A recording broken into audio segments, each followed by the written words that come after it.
Hello everyone, welcome back to my YouTube channel class and a very happy new year to all of you. So 12th class, today we will continue our chapter of staffing जो आपके term 2 में आ रहा है. सो class staffing की अगर बात की जाए तो स्टाफिंग के बारे में हम एक रफ इंट्रोडक्शन जो है वो लास्ट क्लास में ले चुके हैं, जिसका लिंक मैं डिस्क्रिप्शन बॉक्स में डाल दूंगी. अगर किसी की वो क्लास मिस हुई है तो you can check that. So class staffing क्या होता है हमने लास्ट क्लास में पढ़ा था. Like putting right man on the right job is what staffing says. तो हमने पढ़ा स्टाफिंग क्या है, स्टाफिंग में कौन कौन सी चीजें आती हैं, स्टाफिंग के इंपॉर्टेंस क्या है. देन स्टाफिंग को आजकल एक अलग तरीके का मैनेजमेंट जिसे HRM हम कहते हैं उसका पार्ट क्यों कहा जाता है. तो ये सब हमने लास्ट क्लास में पढ़ा. आज हम उससे आगे चलते हैं. आज हम पढ़ेंगे कि स्टाफिंग जो हमने लास्ट क्लास में पढ़ा कि अगर हम स्टाफिंग करें as a manager, so what are the required steps like as an HRM as an human resource manager. आपको कौन कौन से स्टेप्स जो हैं आपकी स्टाफिंग की प्रोसेस में, जिसे हिंदी में नियुक्तिकरण भी कहते हैं, नियुक्तिकरण की प्रक्रिया में लगेंगे. तो नियुक्तिकरण या स्टाफिंग में देयर आर 8 स्टेप्स क्लास, और ये 8 के 8 स्टेप्स जो है ना, they are so interlinked with each other कि अगर आप समझेंगे कि किस तरीके से हम लोगों को लाते हैं, कैसे उनको जज करते हैं, कैसे चुनते हैं, कैसे हम समझते हैं कि इसे काम देना है, इसे नहीं देना है, अगर ये चीजें आपको क्लियरली एक बार आपके दिमाग में आ जाएंगी class, then there is no need to mug up. आपको रटने की कोई जरूरत नहीं है. और जाहिर सी बात है क्लास, आपने हमेशा अक्सर सुना होगा सबसे कि जितना आप रटेंगे ना उतना जो आपको उसको लॉन्ग टर्म रखने की जो मेमोरी पावर है वो फिनिश हो जाएगी, बिकॉज रटी हुई चीज आप आज नहीं तो कल भूल ही जाएंगे. तो स्टाफिंग को समझने के लिए क्लास या उसकी प्रोसेस को समझने के लिए today's topic is process of staffing. तो इसको क्लियर आउट करने के लिए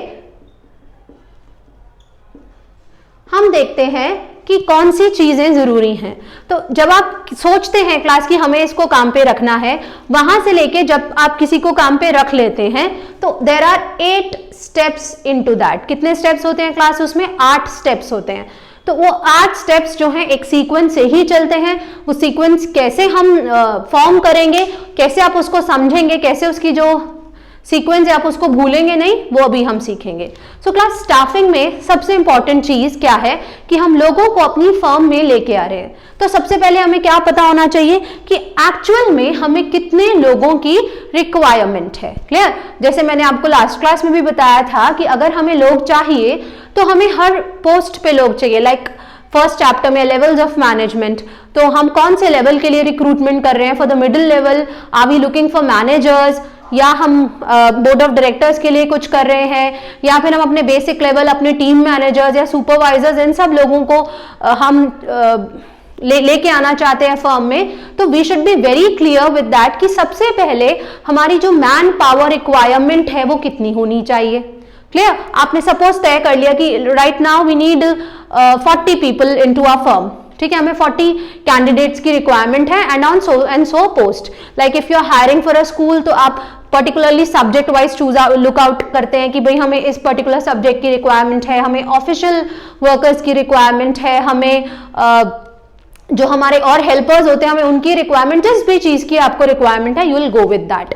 उसके बाद हम आते हैं सेकेंड स्टेप पे, दैट इज रिक्रूटमेंट, जिसे हिंदी में कहते हैं भर्ती.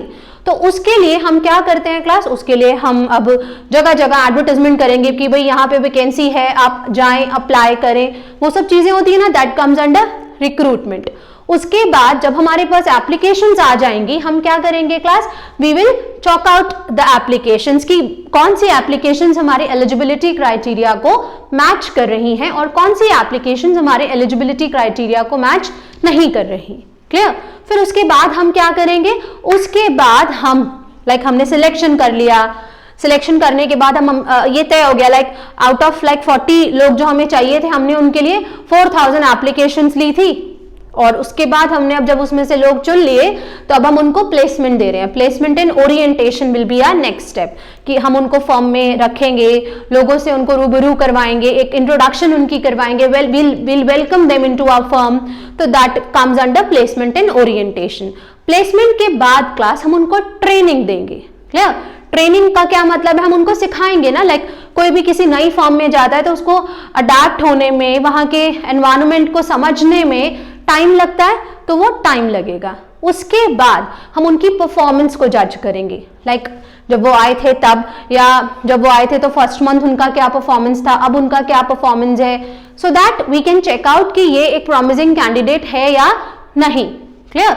उसके बाद हम क्या करेंगे, उसके बाद अगर हमें लगेगा कि भाई ये इंसान मेहनत कर रहा है और जैसा मैंने चाहा था, सोचा था, उसी हिसाब से ये काम कर रहा है, तो फिर हम उनको प्रमोशन देंगे and then will compensate them. उनको पैसा देना भी बहुत जरूरी है।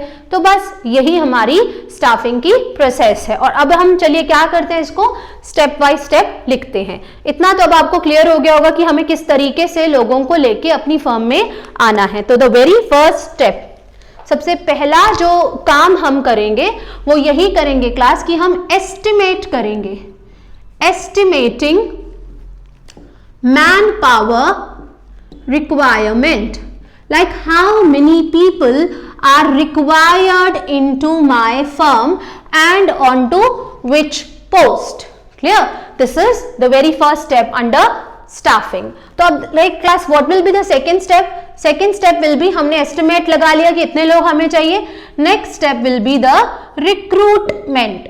हम रिक्रूट करेंगे कि हमें कितने लोगों की एप्लीकेशंस चाहिए। लाइक हम रख रहे हैं कि हम 10:1, लाइक 10 एप्लीकेशंस में से एक एप्लीकेशन को चूज आउट करेंगे। 40:1, हम 40 में से एक एप्लीकेशन को चूज आउट करेंगे। तो ये मेरे ऊपर डिपेंड करता है कि मुझे कितना टाइम में अपने कंपनी को वर्कर्स देने हैं और मैं कितने अच्छे से अपनी प्रोसेस को कर रही हूँ। क्योंकि क्लास जितनी ज्यादा हमारे पास रिक्रूटमेंट होगी ना, उतना ज्यादा मेरे पास ना चूज आउट करने का जो स्पैन है वो बढ़ जाएगा, उतना ज्यादा मुझे बेस्ट जो है मिलने का प्रोबेबिलिटी जो है बढ़ जाएगा। लाइक देखिए, अगर क्या होता है, हमें 2 लोग चाहिए, हमने first come first serve basis रखा, पहले जो 2 लोग आए हमने उनको काम पे रख लिया, तो उससे क्या होगा class, we don't have any option. हम उनको पॉलिश नहीं कर पाएंगे, हम उनको अच्छे से जज नहीं कर पाएंगे, हम उनको थॉरली चेक नहीं कर पाएंगे through certain measures like interviews and all. तो हमें क्या करना है, हमें उनकी प्रॉपर रिक्रूटमेंट करनी है, उनकी प्रॉपर छटाई करनी है। वो कैसे होगी क्लास, जब हम उनको थोड़ा सा चेक करेंगे, लाइक चेकिंग के बेसिस होंगे। लाइक रिक्रूटमेंट के बाद जब हम सिलेक्शन पे जाएंगे ना, वहां पर लाइक हम कोई रिटन टेस्ट ले रहे हैं, हम कोई उनका इंटरव्यू ले रहे हैं, whatever measures are already there, जो भी मेजर्स होंगे हमारी फर्म में, लाइक हमने तय किया होगा कि हमारी रिक्रूटमेंट पॉलिसी ऐसी है, हम इस तरीके से रिक्रूट करते हैं।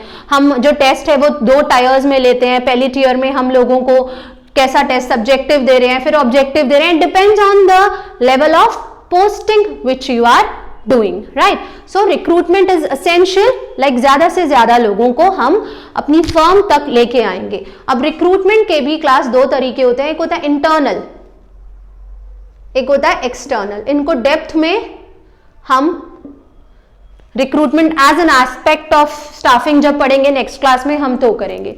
तो रिक्रूटमेंट के लिए क्लास हम क्या करते हैं, कैजुअली अपनी फैक्ट्री के बाहर पोस्टर लगा देते हैं कि इतने वर्कर्स चाहिए, होटल के बाहर लगा देते हैं हमें डेटा एंट्री ऑपरेटर या ऐसा स्टाफ चाहिए, या हम न्यूज़पेपर्स में एडवर्टाइजमेंट देते हैं, या हम किसी और तरीके से एडवर्टाइजमेंट देते हैं, पैम्फलेट्स डिस्ट्रीब्यूट करवाते हैं। Whatever measure there is, हम उससे लोगों को अपनी फर्म तक लेके आएंगे। That is called recruitment. हम कोई प्लेसमेंट एजेंसी हायर करते हैं कि भाई आप हमारे लिए लोगों को लेके आइए, so that comes under recruitment. Clear? Next is class selection. जैसे मैंने अभी आपको बताया, सिलेक्शन के there are certain ways selection. Clear? Next step will be selection. Recruitment हो गई, हमारे पास हजारों एप्लीकेशन आ गई, उस हजारों एप्लीकेशन में से हम अपने मोस्ट प्रोमिनेंट जो एम्प्लॉइज हैं उनको सिलेक्ट करेंगे। अगेन सिलेक्शन के देयर आर वेज। क्लियर? तो उसके बाद नेक्स्ट क्या है, अब हमने सिलेक्ट कर लिया, सिलेक्ट करने के बाद हम नेक्स्ट स्टेप करेंगे class placement and orientation. Colleges में होती है ओरिएंटेशन सेरेमनी, आप जाते हैं वहां प्लेसमेंट तो नहीं होती है ना स्टार्टिंग में, प्लेसमेंट तो लास्ट ईयर में होती है। स्टार्टिंग में there is an orientation, like जो भी नया फ्रेशर बैच आया उसको जो एग्जिस्टिंग होते हैं उनके साथ जस्ट एक फेमिलियर उनका गेट टुगेदर होता है, so that they will B familiar with one another. Same is placement and orientation, जब भी कोई नया आता है उसको पुराने लोगों के साथ मीटअप उनकी रखी जाती है, सो दैट थोड़ा सा उसको, जो बंदा बाहर से आया है, थोड़ा सा उसको ऑकवर्ड लगेगा कि नया एनवायरनमेंट है, to be familiar with them. Placement and orientation takes place to be known to each other. Next is, and sometimes क्या होता है क्लास, हम प्लेसमेंट कर रहे हैं, किधर करनी है हमें, मतलब लाइक हेड ऑफिस कहीं है, वहां से रिक्रूटमेंट या सिलेक्शन हुई, उसके बाद हमने उनको अलग अलग जगहों पर भेजा, सो that comes under placement and orientation. After this next step will be training and development.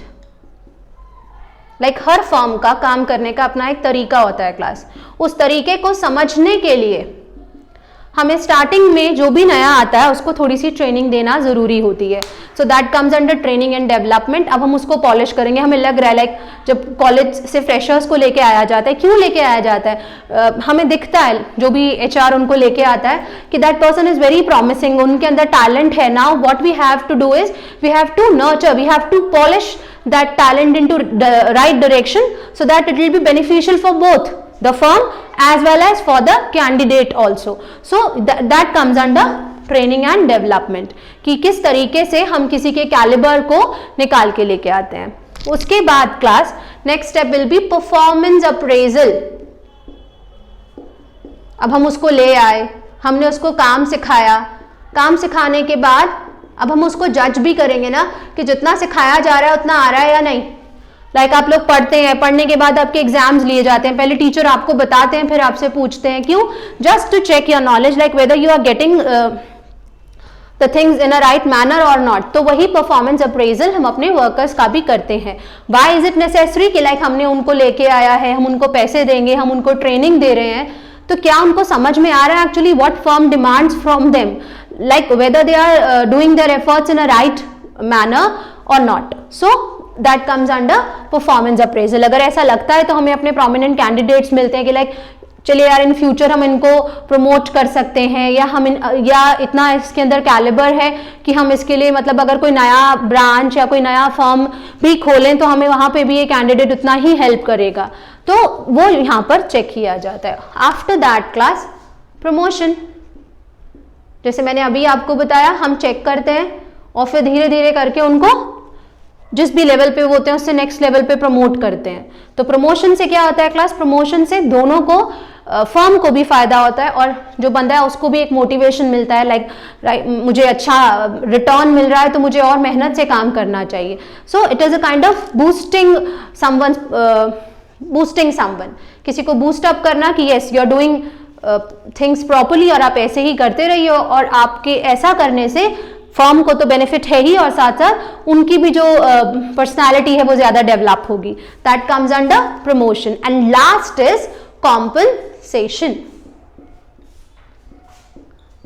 अपने सारे वर्कर्स को उनके कैलिबर के अकॉर्डिंग, या जो उनका एक वेज रेट या जो उनका सैलरी हमने फिक्स किया है उसके अकॉर्डिंग हम उनको पैसा देते हैं, ठीक है। लाइक हम उनको वेजेस देते हैं, सैलरी देते हैं, हम उनको और अलावेंसेस देते हैं, हम उनको पर्क्स देते हैं, so that they will be very secured, उनको ऐसा ना लगे कि वी आर अंडर पेड। तो कॉम्पनसेशन भी एक प्रॉपर मैनर में होनी चाहिए and according to the level of the workers होनी चाहिए, जो स्टाफिंग का ही पार्ट है। So these are the 8 steps of staffing. So class मुझे नहीं लगता कि अभी आपको ऐसा लगता होगा कि अगर हम इसको रटेंगे तो ही हमें आएगा, because very easy they are. कितने लोग चाहिए, भर्ती कीजिए, सिलेक्ट कीजिए, उसके बाद काम दीजिए, ट्रेनिंग दीजिए, परफॉर्मेंस उनकी चेक कीजिए, उनको प्रमोट कीजिए और उनको अच्छा सैलरी दीजिए। तो they are simple 8 steps under staffing and they are very easy to understand, and with this your staffing will be over. Process of staffing is over. अभी चैप्टर और है जो हम आगे कंटिन्यू करेंगे।